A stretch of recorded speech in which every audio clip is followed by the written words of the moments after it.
उत्तर प्रदेश के चुनावी समर में सपनों की लड़ाई है। एक तरफ अखिलेश यादव हैं जो कह रहे हैं कि उनके सपने में श्री कृष्ण आ रहे हैं और बार बार बता रहे हैं कि यूपी में इस बार अखिलेश आ रहे हैं। अखिलेश ने अपना सपना बताया मगर बीजेपी को वो नहीं भाया। अलबत्ता उन्होंने अखिलेश के सपने को मुंगेरी लाल का सपना कह दिया। मगर इस सपने वाली लड़ाई के केंद्र में मथुरा है, क्योंकि बीते दिन के साथ मथुरा महत्वपूर्ण होता जा रहा है।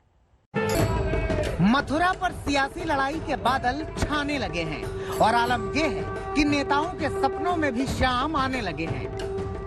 कोई शाम की प्रेरणा से योगी आदित्यनाथ को मथुरा बुला रहा है तो कोई शाम के सपने को जीत का आशीर्वाद बता रहा है।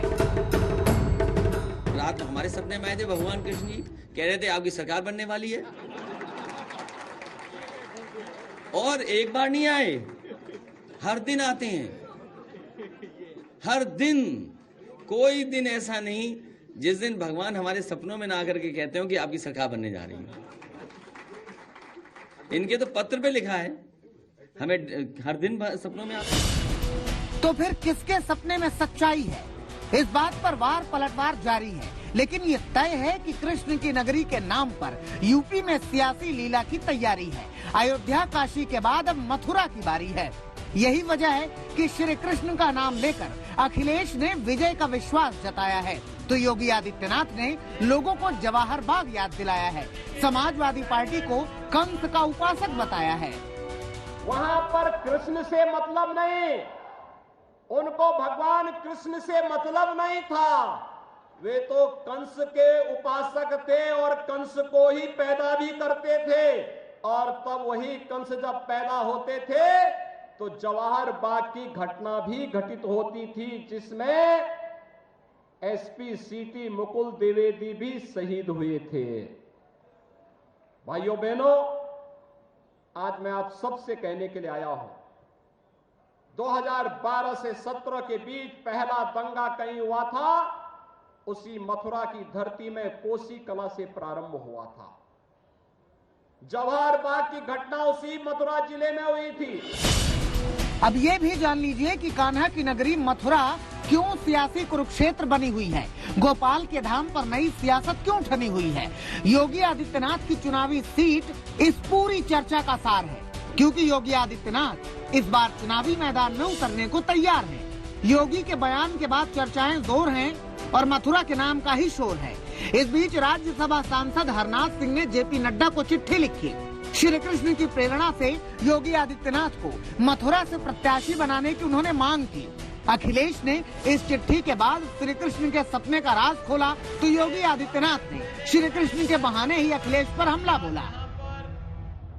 मैं जानता हूं, जब यहाँ पर हम इस पावर प्रोजेक्ट का स्वयं उपस्थित होकर के लोकार्पण कर रहे हैं, कुछ लोगों को लखनऊ में सपने आ रहे होंगे और उनके सपने में भगवान कृष्ण आ रहे होंगे और कह रहे होंगे कि अरे अपनी नाकामयाबियों पर अब तो रो जाओ, जो कार्य तुम नहीं कर पाए वह बीजेपी की सरकार ने कर दिया है।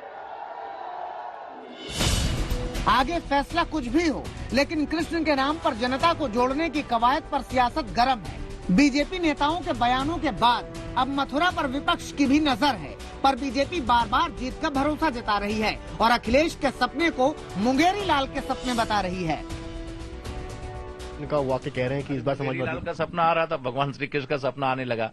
तो सपने तो देखना चाहिए, और सपने अगर आ रहे हैं तो अच्छी बात है, लेकिन मेरा यह मानना है कि श्री अखिलेश यादव जी को 2022 के लिए प्रयास बंद कर देना चाहिए। तैयारी 2027 की करना चाहिए।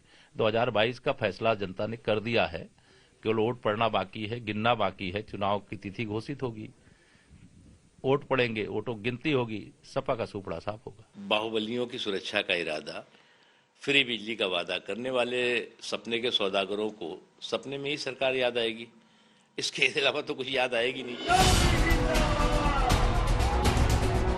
इस वार पलटवार के बीच मथुरा के नाम पर बीजेपी अपना हिंदुत्ववादी एजेंडा आगे बढ़ा रही है। किसान आंदोलन के बाद पश्चिमी यूपी में कमजोर पड़ी पकड़ को मजबूत बना रही है, क्योंकि पिछले चुनाव में बीजेपी ने पश्चिमी यूपी की 110 सीटों में से 88 सीटों पर जीत हासिल की थी और पश्चिमी यूपी के दम पर उत्तर प्रदेश में 15 साल से चले आ रहे सत्ता के वनवास को खत्म किया था। अब इस लड़ाई के केंद्र में मथुरा है, जिसके नाम पर नई सियासी जंग जारी है। कान्हा की नगरी से चुनावी जीत की तैयारी है। देवबंद से कुमार कुणाल के साथ कुमार अभिषेक, लखनऊ, आज तक।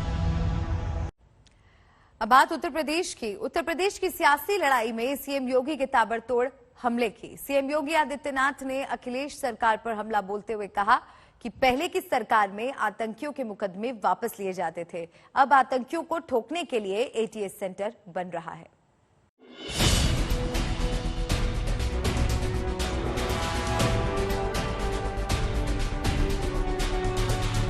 एटीएस कमांडो ट्रेनिंग की आधारशिला रखने के बाद योगी आदित्यनाथ ने आतंक पर प्रहार की बात की, आतंकियों के नाश की बात की।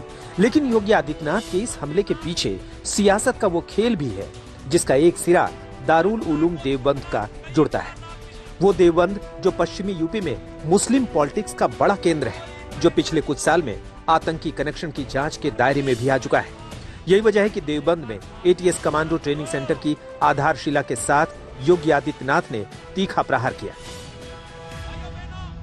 पहले की सरकारों में आतंकी हमले होते थे, कभी राम जन्मभूमि पर, कभी काशी के संकट मोचन मंदिर पर, कहीं लखनऊ की कचहरी पर, कभी काशी की कचहरी पर, कहीं पर रामपुर के सीआईएसएफ के सेंटर पर। ये लगातार आतंकी हमले होते थे और आतंकवादी भी गिरगिट की तरह कैसे रंग बदलते थे, वैसे ही जैसे आज समाजवादी पार्टी के बबुआ भी अब बोल रहे हैं ना। देवबंद के नाम पर इस सियासत को समझने के लिए योगी आदित्यनाथ के कार्यक्रम के पोस्टर में लिखी इन पंक्तियों को पढ़ने और समझने की जरूरत है, जिस पर लिखा है, काम भी लगाम भी। योगी आदित्यनाथ और बीजेपी लगातार समाजवादी पार्टी पर अपराध और माफिया राज बढ़ाने का आरोप लगाते रहे हैं और इसी बहाने अखिलेश यादव को निशाना बनाते रहे हैं। पहली बार आपने देखा होगा 5 साल होने जा रहे हैं और प्रदेश में कोई दंगा नहीं, क्योंकि दंगाइयों को मालूम है दंगा करेंगे तो 7 पीढ़ियां भरते भरते थक जाएंगी, लेकिन भरपाई नहीं होगी। और इसीलिए दंगाई भी आज समझ गए हैं। यूपी में सियासी लड़ाई सिर्फ कानून व्यवस्था के मुद्दे पर नहीं छिड़ी है, एक जंग छापेमारी को लेकर भी जारी है। इत्र कारोबारियों पर छापे को लेकर सियासत अभी थमी नहीं है कि नोएडा से लेकर आगरा तक अखिलेश के करीबी 4 कारोबारियों पर आयकर विभाग ने शिकंजा कस दिया है। योगी आदित्यनाथ इन छापों के बहाने अखिलेश के शासनकाल पर सवाल उठा रहे हैं। वहीं अखिलेश इस खेल के पीछे बीजेपी का हाथ बता रहे हैं।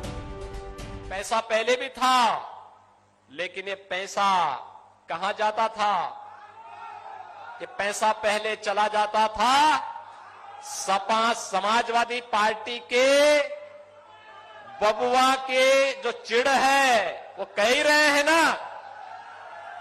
चुनाव आयोग से उन्होंने गुहार की है कि छापे चुनाव के बाद डलवाना है। ये नोट की नोट गड्डियां जो निकल रही हैं, ये जेसीबी से जो नोट निकाले जा रहे हैं, आपने जेसीबी से मिट्टी निकलते हुए तो देखा होगा, लेकिन जेसीबी से नोट की गड्डियां निकलती हुए देखी हैं? जो लोग अपने विज्ञापन में झूठ बोलते हो, जो अपने झूठे विज्ञापन देते हो, इन्हें जब फ्लाईओवर दिखाना था तो कलकत्ता का फ्लाईओवर दिखा दिया, जब इन्हें कारखाना दिखाना था तो अमेरिका के कारखाने दिखा दिए। और जो हमारा पड़ोसी देश है वो हमारे मुख्यमंत्री जी से कुछ सीख गया है, गांव के नाम बदल दिए। ये काम तो हमारे माननीय मुख्यमंत्री करते थे, नाम बदलने का, लेकिन चीन ने भी इनसे सीख लिया, गांव के नाम बदल दिए। और जब इन्हें एयरपोर्ट दिखाना था तो बताओ, चीन का एयरपोर्ट की तस्वीर लगा दी। तो ये ऐसी सरकार है जिसका हर वादा जुमला है, इनका विज्ञापन झूठा है, इनकी हर बात झूठी है। इस बार पलटवार के बीच यूपी में चुनावी जंग जारी है। जीत के लिए हर दल की अपनी अपनी तैयारी है। देवबंद से कुमार कुणाल के साथ कुमार अभिषेक, लखनऊ, आज तक।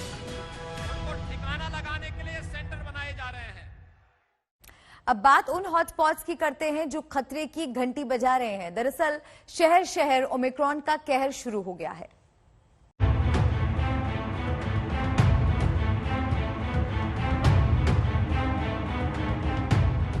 पटियाला के मेडिकल कॉलेज में कोरोना विस्फोट हुआ है। 100 से ज्यादा स्टूडेंट कोरोना पॉजिटिव पाए गए हैं। इससे पहले पटियाला के ही थापर यूनिवर्सिटी में भी 100 से ज्यादा छात्र पॉजिटिव निकले थे। वहीं आईआईटी खड़गपुर में भी कोरोना का क्लस्टर मिला है। यहां 18 दिसंबर को दीक्षांत समारोह का आयोजन हुआ था, जिसमें केंद्रीय शिक्षा मंत्री धर्मेंद्र प्रधान शामिल हुए थे। इस दीक्षांत समारोह के लिए करीब 1.5 साल बाद छात्रों को कैंपस में बुलाया गया था। 27 दिसंबर तक कैंपस में 2000 छात्र आ चुके थे। कैंपस खुलने के 4 दिन के अंदर 31 छात्र पॉजिटिव निकले। नए आंकड़ों के मुताबिक छात्र और रिसर्चर को मिलाकर अब तक 60 लोगों की रिपोर्ट पॉजिटिव आ चुकी है। नए साल का जश्न मनाने ऋषिकेश आए 28 सैलानी कोरोना पॉजिटिव मिले हैं। ये सैलानी देश के अलग अलग राज्यों से आए थे। अब स्वास्थ्य विभाग पर्यटकों की ट्रैवल हिस्ट्री ढूंढने में जुट गई है। बिहार में कोरोना का कहर डॉक्टरों पर टूटा है। नालंदा मेडिकल कॉलेज अस्पताल के एक साथ 96 सीनियर और जूनियर डॉक्टर कोरोना से संक्रमित पाए गए। बुलेटिन की शुरुआत इस वक्त की एक अहम खबर से, एक बड़ी खबर से, जो कि आ रही है जम्मू कश्मीर से। जम्मू कश्मीर के पुलवामा में सुरक्षा बलों और आतंकियों के बीच मुठभेड़ चल रही है। ये इस वक्त की बड़ी खबर आपको बता रहे हैं। चंदगाम इलाके में सुरक्षा बल के जवानों ने 2 आतंकियों की घेराबंदी की है। खुफिया जानकारी मिलने के बाद पूरे इलाके को घेर लिया गया है। पुलवामा में सुरक्षा बलों और आतंकियों के बीच मुठभेड़ चल रही है। चांदगाम में सुरक्षा बलों ने 2 आतंकियों को घेरा हुआ है। जम्मू कश्मीर के पुलवामा में एनकाउंटर जारी। ये बड़ी खबर इस वक्त की आपको बता रहे हैं। जम्मू कश्मीर के पुलवामा में सुरक्षा बलों और आतंकियों के बीच मुठभेड़ चल रही है, जारी है। जवानों ने इस वक्त भी मोर्चा संभाला हुआ है। यह अहम जानकारी आपको दे रहे हैं। बताया जा रहा है कि 2 आतंकियों को सुरक्षा बलों ने इस वक्त घेरा हुआ है। आपको बता दें कि इससे पहले कल दक्षिण कश्मीर के कुलगाम जिले में भी सुरक्षा बलों ने 2 आतंकियों को मुठभेड़ में मार गिराया था। दोनों स्थानीय लश्कर-ए-तैयबा के सदस्य बताए जा रहे हैं। चांदगाम में सुरक्षा बलों ने 2 आतंकियों को घेरा हुआ है और मुठभेड़ अभी भी जारी है।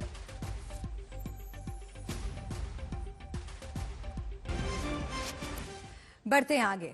आखिर जिसका डर था वही हुआ। कोरोना की तीसरी लहर का खतरा सर पर मंडराने लगा है। तेजी से फैलते कोरोना के संक्रमण से जीवन सुरक्षित रखने के लिए पाबंदियों का पहरा लग रहा है। यूपी ने कल से नाइट कर्फ्यू के साथ 10वीं तक के स्कूलों को 14 जनवरी तक बंद कर दिया है। तो बिहार की नीतीश सरकार ने 21 जनवरी तक नाइट कर्फ्यू का ऐलान कर दिया है। देखिए ये रिपोर्ट।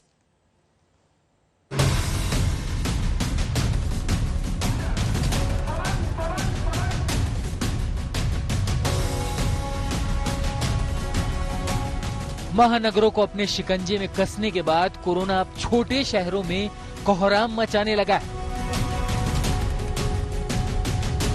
तीसरी लहर का खतरा सिर पर मंडरा रहा है। अब लापरवाही भारी पड़ सकती है। इससे पहले कि हालात बेकाबू हो जाए, कोरोना के खिलाफ सख्त नियमों की ढाल अनिवार्य हो गई है। कोरोना के बढ़ते आंकड़ों पर यूपी सरकार भी हरकत में आ गई है।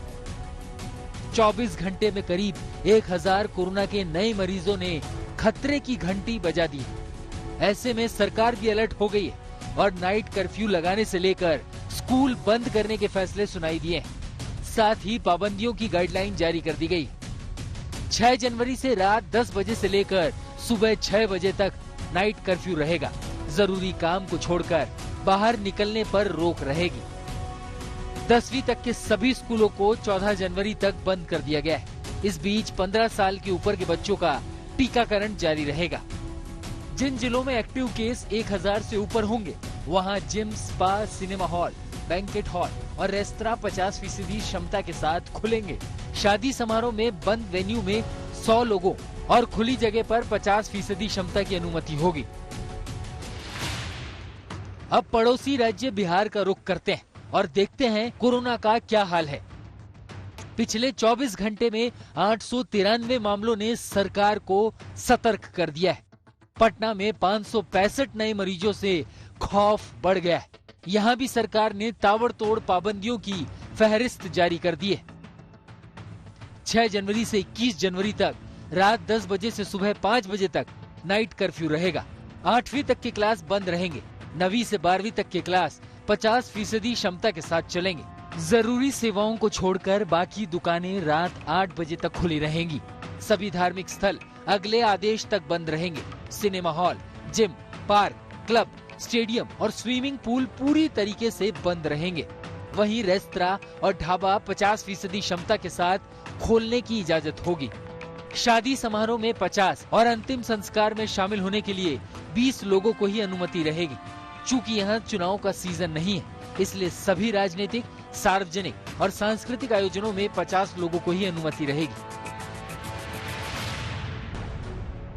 कुल मिलाकर यूपी और बिहार सरकार ने अपनी तरफ से कोरोना की रोकथाम के लिए तमाम जतन तो कर दिए हैं, लेकिन सबसे बड़ी जिम्मेदारी आपकी है, क्योंकि आप सुरक्षित है तो परिवार सुरक्षित है, और परिवार सुरक्षित है तो समाज सुरक्षित है।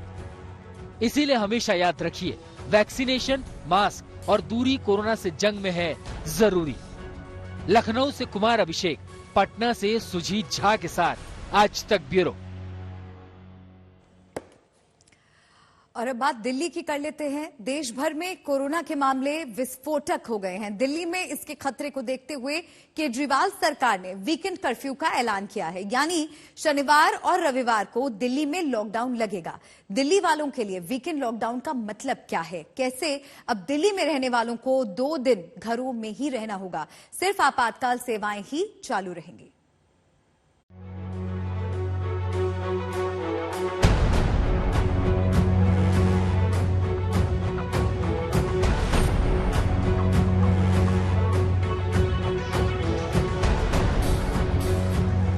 आज 4 जनवरी है, लेकिन आप दिल्ली में रहते हैं तो 3 दिन बाद यानी 8 जनवरी और 9 जनवरी को राजधानी में रहने वालों को घरों के अंदर ही रहना होगा।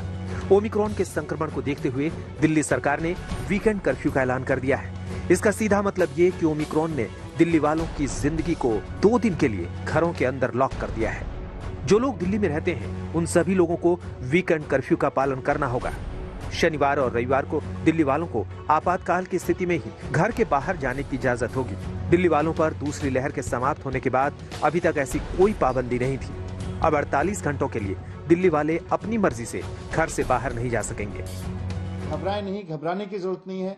मास्क को एक हथियार बनाए, साथ साथ बहुत जरूरी हो तभी घर से बाहर निकलें, और जब निकलें तो अगर मेट्रो या ट्रेन से बस से जा रहे हैं तो उसमें भी ध्यान रखें कि मास्क लगा के चलेंगे। लेकिन सैटरडे संडे पूरी तरह से कर्फ्यू रहेगा। ये फैसला क्यों किया गया और वीकेंड कर्फ्यू में क्या बंद रहेगा, क्या खुलेगा, ये आपको बताएंगे। उससे पहले दिल्ली में कोरोना के बढ़ते मामलों को लेकर जरूरी जानकारी देते हैं। दिल्ली में बीते 24 घंटों में करीब 5481 नए मामले हैं। अगर 3 जनवरी के आंकड़ों को देखें तो 4099 नए केस आए थे। वहीं 1 जनवरी को 4100 नए केस सामने आए, यानी लगातार केस बढ़ रहे हैं। चौंकाने वाली बात यह है कि इस वक्त दिल्ली में करीब 11,000 एक्टिव केस हैं। 350 मरीज अस्पताल में भर्ती हैं। हॉस्पिटल में भर्ती 350 मरीजों में 124 संक्रमितों को ऑक्सीजन की जरूरत पड़ रही है, जबकि 7 वेंटिलेटर पर हैं। अगर ऑक्सीजन पे देखें तो 124 लोग हैं कुल मिला के, और वेंटिलेटर पे देखें तो 7 लोग हैं। तो एक्सपर्ट्स का ये मानना है कि ओमिक्रॉन का अभी तक का जो बिहेवियर है, अभी तक का जो जिन लोगों को ओमिक्रॉन का इन्फेक्शन हो रहा है, उनको बहुत माइल्ड सिम्टम्स हो रहे हैं या नहीं हो रहे हैं और जल्दी ठीक हो जा रहे हैं। ये दिल्ली में ओमिक्रॉन की लेटेस्ट हेल्थ रिपोर्ट है। अब आपको बता दें कि इस वीकेंड से दिल्ली में क्या बदलने वाला है। दिल्ली वालों के लिए ये जानकारी बहुत जरूरी है। एक लाइन में समझें तो नाइट कर्फ्यू के बाद अब दिल्ली में शनिवार और रविवार को लॉकडाउन लौट आया है। वीकेंड कर्फ्यू के दौरान दिल्ली में इमरजेंसी सेवाओं के अलावा किसी को घर से बाहर जाने की इजाजत नहीं होगी। हॉस्पिटल, एयरपोर्ट, बस और रेलवे स्टेशन जाने वालों को वीकेंड कर्फ्यू के दौरान छूट रहेगी। Mall, gym, spa, auditorium, market और निजी दफ्तर बंद रहेंगे। रेस्टोरेंट में बैठकर खाना नहीं खा सकते, सिर्फ होम डिलीवरी हो सकती है। एसेंशियल सर्विसेज पहले से पिछले 2 साल से लगभग चल रहा है, तो खाने से लेके और मेडिकल से लेके और पुलिस और इस तरह की जितनी भी चीजें हैं एसेंशियल सर्विस में, इमरजेंसी सर्विसेज में, फूड आइटम, सब्जी और ये सब को नहीं रोका जाएगा। दिल्ली में वीकेंड कर्फ्यू के साथ साथ 2 और बड़े फैसले किए गए हैं। अब दिल्ली के सभी सरकारी दफ्तरों में जरूरी सेवाओं को छोड़कर बाकी कर्मचारी ऑनलाइन या वर्क फ्रॉम होम करेंगे। प्राइवेट दफ्तरों में 50% कर्मचारियों को वर्क फ्रॉम होम करना होगा। दिल्ली में पब्लिक ट्रांसपोर्ट यानी बसें और मेट्रो पूरी क्षमता के साथ चलेंगी, लेकिन बिना मास्क के मुसाफिरों को एंट्री नहीं मिलेगी। दिल्ली में कोरोना के बढ़े संक्रमण को देखते हुए वीकेंड कर्फ्यू लगा दिया गया है। राजधानी दिल्ली में कोविड के चपेट में मुख्यमंत्री अरविंद केजरीवाल से लेकर बीजेपी सांसद मनोज तिवारी तक आ चुके हैं। आज मुख्यमंत्री अरविंद केजरीवाल ने ट्वीट के जरिए संक्रमित होने की जानकारी साझा की। मैं कोविड पॉजिटिव पाया गया हूँ, हल्के लक्षण हैं। मैंने खुद को घर में आइसोलेट कर लिया है। पिछले कुछ दिनों में जो लोग मेरे संपर्क में आए हैं, कृपया खुद को आइसोलेट कर लें और अपनी जांच कराएं। अगर दिल्ली की बात करें तो दिल्ली में पिछले 24 घंटे में 4000 से ज्यादा केसेस आए हैं, 10,000 से ज्यादा एक्टिव केसेस हैं। दिल्ली में नाइट कर्फ्यू भी लगा हुआ है, लेकिन जिस तरीके से कोरोना का संक्रमण फैल रहा है उस वजह से डीडीएमए ने भी एक आपात बैठक बुलाई है। लेकिन बड़ी खबर यही है कि दिल्ली के मुख्यमंत्री अरविंद केजरीवाल खुद कोविड पॉजिटिव हो गए हैं। खतरा बड़ा है, संक्रमण बहुत तेजी से फैल रहा है। ऐसे में छोटी सी लापरवाही महा खतरे को दावत देने जैसा होगा। जिस तरह से देश की राजधानी में लगातार संक्रमण दर में इजाफा हो रहा है, देखना यह भी होगा कि क्या अस्पतालों में मरीजों की संख्या बढ़ रही है या नहीं। फिलहाल दिल्ली के अस्पतालों में 500 से ज्यादा मरीज कोरोना के भर्ती हैं और ऐसी स्थिति में आने वाले दिनों में इस बात का आकलन किया जाएगा कि क्या अस्पताल में गंभीर मरीजों की संख्या बढ़ रही है या नहीं, और उसके बाद ही यह फैसला लिया जाएगा कि क्या दिल्ली में और पाबंदियों की जरूरत है या नहीं। कैमरामैन अजय ठाकुर के साथ पंकज जैन, दिल्ली आज तक। अब बात मुंबई की करते हैं। मुंबई में कोरोना के नए मामलों ने 10,000 का आंकड़ा पार कर लिया है। मुंबई की मेयर किशोरी पेडनेकर का कहना है कि अगर आने वाले दिनों में नए केस के आंकड़े 20,000 के पार पहुंचे तो एक बार फिर माया नगरी में लॉकडाउन लग सकता है। दिल्ली की तरह मुंबई में कोरोना तेजी से पांव पसार रहा है और इसी बीच कोरोना का हॉटस्पॉट माना जा रहा है कार्डेलिया क्रूज शिप को, जो गोवा से मुंबई पहुंच चुका है।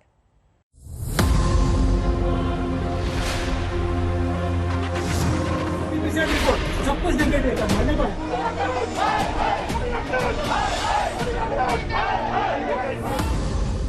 कार्डेलिया क्रूज शिप नाम तो सुना ही होगा।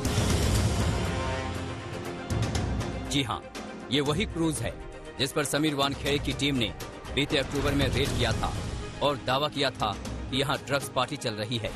इसी जहाज से शाहरुख खान के बेटे आर्यन खान को भी पकड़ा गया था। एक बार फिर ये कार्डेलिया क्रूज शिप खबरों में है क्योंकि ये कोरोना का हॉटस्पॉट बन गया है।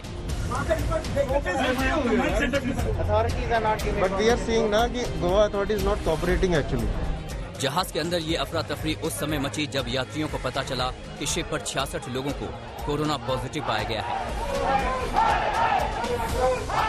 उनकी मांग थी कि उन्हें गोवा में उतरने दिया जाए ताकि वो संक्रमित ना हो, मगर तमाम हंगामे के बावजूद इन्हें गोवा में उतरने नहीं दिया गया। पॉजिटिव लोगों के साथ ही नेगेटिव यात्रियों को वापस क्रूज में गोवा से मुंबई रवाना कर दिया गया।